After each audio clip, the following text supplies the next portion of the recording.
Good morning, students. Our today's lecture is based on hybridoma technology. Since there has been a long gap between our last lecture and today's lecture, so we are going to quickly again study this technology. A quick recap कर लेते हैं आज हम hybridoma technology का, so that in our next class we'll move on to the next technology of your syllabus, biotechnology, that is transgenic animals. क्योंकि हमने last technology में students hybridoma ही पढ़ा था, तो आज हम उसका एक क्विक रिकैप ले लेते हैं ताकि आपको कॉन्सेप्ट्स फिर से रिफ्रेश हो जाएं आपके माइंड में। तो हाइब्रिडोमा टेक्नोलॉजी स्टूडेंट्स क्या होती है, इसको समझने के लिए हम पहले इसके बारे में पढ़ते हैं कि इसको डिस्कवर किसने किया था। 1975 में दो साइंटिस्ट थे, जर्मनी और अर्जेंटीना के, कोलर एंड मिलस्टीन। इन्होंने इस टेक्नोलॉजी को डिस्कवर किया था, जिसके लिए 1984 में उनको नोबेल प्राइज़ भी मिला था। जैसा कि वर्ड से ही विदित है आपको, hybridoma word means a hybrid cell. Students, in our last class also I had emphasized कि बायोटेक्नोलॉजी में अभी तक आपने जितनी भी टेक्निक्स पढ़ी थी, that is rDNA technology, genetic engineering, PCR, that was gene cloning, सब में हमने जीन और DNA की बात की थी। This is the first technology in which we are talking about cells. तो इसमें हमने क्या लिया है, दो डिफरेंट टाइप ऑफ सेल्स लिए हैं और उनको कंबाइन करके हमने एक सेल बनाया है।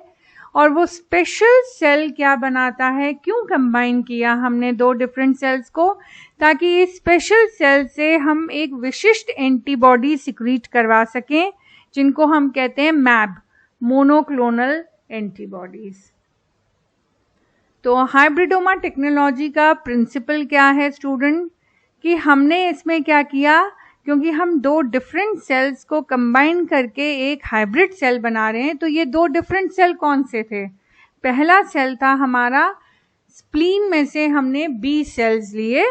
ये बी सेल्स हमने इसलिए लिए क्योंकि ये एंटीबॉडी बनाने में सक्षम होते हैं। और दूसरा सेल जो हमने लिया वो लिया था हमने myeloma cell, cancer cell. Myeloma या कैंसर सेल हमने इसलिए लिया क्योंकि इसकी एक कैरेक्टरिस्टिक फीचर होता है कि it can divide continuously indefinite time तक। और हमने जब इन दोनों को कंबाइन किया तो हमारे पास एक ऐसा बी सेल आया जो केवल एक ही प्रकार की एंटीबॉडी बनाता है, जो कि स्पेसिफिक एंटीजन के खिलाफ एक्ट कर सके। इस स्पेसिफिक एंटीबॉडी को हम कहते हैं मोनोक्लोनल एंटीबॉडी। इस पूरी टेक्निक को ही हमने हाइब्रिडोमा टेक्नोलॉजी कहा है। ये स्टूडेंट्स हमने दिखाया है कि जो रैट है उसके अंदर हमने एक स्पेसिफिक एंटीजन डाला। इस चूहे में हमने एक स्पेसिफिक एंटीजन डाला तो इसकी स्प्लीन एनलार्ज हो गई और उसने बी सेल्स बनाने शुरू कर दिए। इन बी सेल्स को हमने निकाला, लेबोरेटरी में लिया इन विट्रो, और उनको फ्यूज किया हमने कैंसर सेल्स के साथ। कैंसर सेल्स के साथ जब फ्यूज किया तो बन गया हाइब्रिडोमा। इस हाइब्रिडोमा से बनी मोनोक्लोनल एंटीबॉडीज, क्योंकि आपने चूहे में एक स्पेसिफिक एंटीजन डाला था शुरुआत में। क्योंकि स्पेसिफिक एंटीजन आपने डाला तो बाद में आपके पास स्पेसिफिक एंटीबॉडी बनी लास्ट में, जिसको हमने कहा मोनोक्लोनल एंटीबॉडी। ये फिर से इस डायग्राम से समझिए स्टूडेंट्स कि किस तरीके से हमने एक स्पेसिफिक एंटीजन पहले चूहे में डाला तो उसके स्प्लीन सेल्स एक्टिव हो गए और उन्होंने एक स्पेसिफिक एंटीबॉडी बनाई, जिसको हमने कहा monoclonal antibodies. Now students, corner में एंटीबॉडी का स्ट्रक्चर बना हुआ है। अगर आप भूल गए हो तो ये वाई शेप स्ट्रक्चर होता है एंटीबॉडी का। इंग्लिश में जो लेटर वाई हम लिखते हैं वो वाई शेप स्ट्रक्चर एंटीबॉडीज का होता है। ये हमने बताया है, और जो ऊपर एंटीबॉडी के राउंड राउंड हमने दिखाया है, ये उसकी एंटीजन बाइंडिंग साइट होती है। क्योंकि हम हाइब्रिडोमा टेक्नोलॉजी से क्या बना रहे हैं, MAB, मोनोक्लोनल एंटीबॉडीज। तो ये मोनोक्लोनल एंटीबॉडीज क्या होती हैं, ये एक ही टाइप की एंटीबॉडीज होती हैं। जहां वर्ड क्लोन आ गया मतलब एग्जैक्ट कॉपी, तो ये सारी एंटीबॉडीज एक ही टाइप की होती हैं, क्योंकि ये एक टाइप ऑफ इम्यून सेल से प्रोड्यूस हुई हैं। फर्स्ट पॉइंट में क्लियर कट मेंशन है कि जो मोनोक्लोनल एंटीबॉडीज हैं, they are produced by one type of immune cell, all clones of a single parent cell.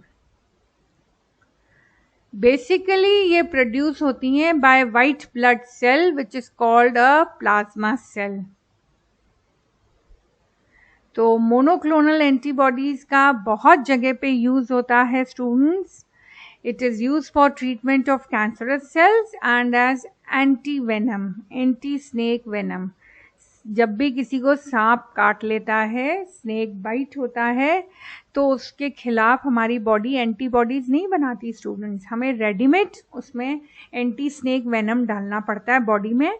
और इंडिया में बॉम्बे में हॉपकिंस इंस्टीट्यूट ही ये बनाता है, जो कि स्नेक के पॉइजन से ही तैयार होती हैं। इसे हम कहते हैं एंटी स्नेक वेनम। अब हाइब्रिडोमा टेक्नोलॉजी के 6 स्टेप्स हैं।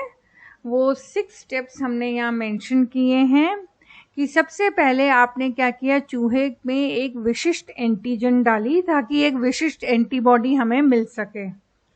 तो जब आपने उसमें एंटीजन डाली फर्स्ट स्टेप में, तो सेकंड स्टेप में आपने क्या किया, एक दूसरे एनिमल के कैंसर सेल्स लिए जिनको हमने कहा माइलोमा सेल्स लिए। अब थर्ड स्टेप में जिस चूहे को आपने स्पेसिफिक एंटीजन दिया था उसके स्प्लीन सेल निकाले ताकि उससे बी सेल ले सकें आप। बी सेल और माइलोमा सेल्स को आपने फ्यूज करके हाइब्रिडोमा बनाया। अब मैं right from the first class जुलाई से आपको समझा रही हूँ स्टूडेंट्स कि सबसे इम्पॉर्टेंट स्टेप होता है सिलेक्शन एंड स्क्रीनिंग। अब आपको कैसे पता चलेगा कि आपका हाइब्रिडोमा बना या नहीं, हाइब्रिड सेल बना है या नहीं? तो उसके लिए इस टेक्निक में सिलेक्शन के लिए आप क्या लेते हैं, नंबर 4th पॉइंट में लिखा हुआ है HAT medium, HAT, HAT medium, hypoxanthine aminopterin medium.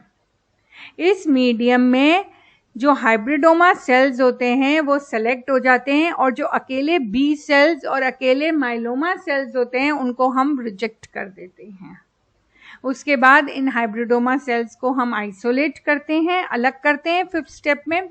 और 6th स्टेप में हमने लिखा है स्क्रीनिंग ऑफ हाइब्रिडोमा सेल। ये फर्स्ट स्टेप है स्टूडेंट्स। हमने फोटो के ज़रिए समझाया है कि माइस में हम बार बार एक ही एंटीजन किस प्रकार से डाल रहे हैं ताकि उसका स्प्लीन एक्टिवेट हो जाए और बी सेल्स प्रोड्यूस करे। माइलोमा सेल्स को हमने इसलिए लिया है क्योंकि उनमें एक कैपेसिटी होती है कि वो कभी भी उनकी डेथ नहीं होती है और वो इमॉर्टल होते हैं, अनलिमिटेड तरीके से वो मल्टीप्लाई करते रहते हैं। और ये माइलोमा सेल्स आपने लिए हैं बोन मैरो में से। फ्यूजन के लिए हमेशा हमें पता है हम क्या लेते हैं स्टूडेंट्स, PEG, पॉलीएथिलीन ग्लाइकॉल। और या तो पॉलीएथिलीन ग्लाइकॉल ले सकते हैं या फिर इलेक्ट्रोफ्यूजन भी करवा सकते हैं। जब भी आप फ्यूजन करवाएंगे तो आपके पास 3rd पॉइंट पे हमने लिखा है हाइब्रिडोमा आ जाता है। अब सिलेक्शन को अच्छे से हम समझेंगे। हैट मीडियम मैंने आपको पहले ही बताया क्या होता है, हाइपोजेंथीन अमीनोप्टेरिन थाइमिडीन मीडियम होता है। क्योंकि जब भी मल्टीप्लिकेशन होगा सेल का तो DNA का रेप्लिकेशन होगा। DNA को रेप्लिकेशन के लिए नए न्यूक्लियोटाइड चाहिए। न्यूक्लियोटाइड बनने के आपकी बॉडी में 2 पाथवेज होते हैं, साल्वेज पाथवे और de novo synthesis. Salvage pathway जो होता है उसमें नए न्यूक्लियोटाइड बनने के लिए पुराने न्यूक्लियोटाइड जो टूटे हुए होते हैं, डिग्रेडेड पार्ट होते हैं, वो चाहिए होते हैं। जबकि जो दूसरा पाथवे है डी नोवो सिंथेसिस, इसमें नए न्यूक्लियोटाइड बनते हैं स्मॉल मॉलिक्यूल से, जैसे शुगर ले ली, अमीनो एसिड, फॉस्फेट मॉलिक्यूल, इनको जोड़ के एक नया न्यूक्लियोटाइड बनता है। इसमें पुराने न्यूक्लियोटाइड्स की आवश्यकता नहीं होती है। जो फर्स्ट पाथवे है उसमें पुराने न्यूक्लियोटाइड्स रिक्वायर्ड होते हैं। तो हैट मीडियम जब भी आप लेते हैं तो उसमें स्टूडेंट्स क्या होता है कि नए न्यूक्लियोटाइड डी नोवो सिंथेसिस बंद हो जाता है। क्यों बंद हो जाता है? क्योंकि हैट माध्यम में एक केमिकल है अमीनोप्टेरिन। अमीनोप्टेरिन क्या करता है, एक एंजाइम होती है डाइहाइड्रोफोलेट एंजाइम को ब्लॉक कर देता है, तो नए न्यूक्लियोटाइड्स बन ही नहीं सकते। इसका मतलब अब अगर सेल को मल्टीप्लाई करना है तो उसको फर्स्ट पाथवे जो कि सैल्वेज पाथवे था उस पे ही जाना पड़ेगा। सैल्वेज पाथवे में क्या होता है, जो ओल्ड न्यूक्लियोटाइड होते हैं उन्हीं को ही तोड़ के फिर से नए न्यूक्लियोटाइड बनते हैं। इसके लिए उसको एक एंजाइम चाहिए HGPRT। HGPRT एंजाइम का फुल फॉर्म है hypoxanthine guanine phosphoribosyl transferase enzyme. इस एंजाइम में hypoxanthine and thymidine are used as precursors. अब हम क्या देखते हैं स्टूडेंट, जो आपने स्प्लीन सेल्स लिए थे जिनसे आपको B सेल मिलता है, उनमें HGPRT एंजाइम है। माइलोमा सेल्स में HGPRT नहीं है। अब इन दोनों को आपने हैट मीडियम में डाल दिया। हैट मीडियम में क्या होगा, क्योंकि HGPRT एंजाइम माइलोमा सेल्स के पास नहीं है, आपने पाथवे नंबर 2 जो डी नोवो सिंथेसिस था वो ब्लॉक कर दिया हैट मीडियम में। इसका मतलब सिर्फ पाथवे नंबर 1 से ही सेल मल्टीप्लाई कर सकता है। इस पाथवे नंबर 1 के लिए HGPRT चाहिए। माइलोमा सेल्स के पास HGPRT एंजाइम नहीं है। आप चार्ट में क्लियर कट देख सकते हैं स्टूडेंट्स, तो जो हाइब्रिडोमा है उसमें HGPRT भी है और कैंसर सेल्स की वजह से ये अनलिमिटेड मल्टीप्लाई भी करेगा। अकेला कैंसर सेल की डेथ हो जाएगी, अकेले स्प्लीन सेल की थोड़ी देर बाद वैसे ही डेथ हो जाएगी, क्योंकि स्प्लीन सेल अनलिमिटेड टाइम तक नहीं रह सकता। इस तरीके से आप हैट माध्यम में हाइब्रिडोमा का सिलेक्शन करते हैं। ये हमने यहाँ पे समझाया है कि किस तरीके से बाकी सेल्स की सेल डेथ हो जाती है और केवल हाइब्रिडोमा ही हैट मीडियम में रहता है जिसको हम सेलेक्ट करते हैं।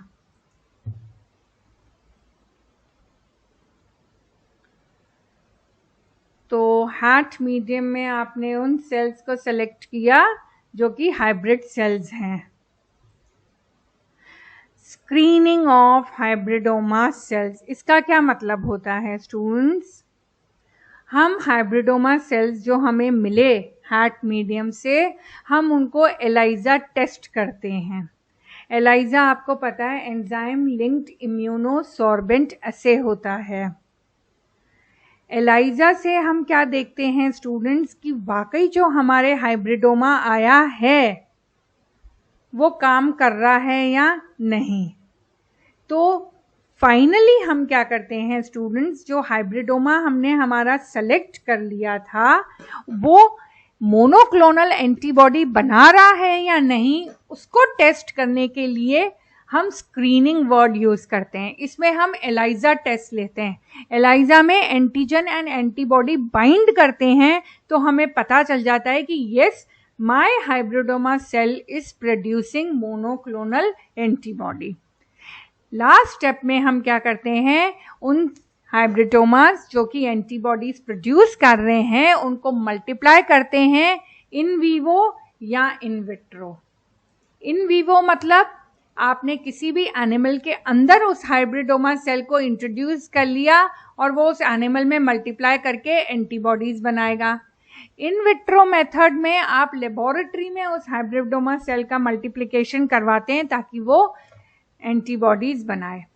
वंस आपके पास एक हाइब्रिडोमा कॉलोनी आ जाती है, once a hybridoma colony is establish, it will continually grow in culture medium like RPMI and produce antibodies. ऐसे हाइब्रिडोमा कॉलोनी को आप लिक्विड नाइट्रोजन में स्टोर भी कर सकते हैं।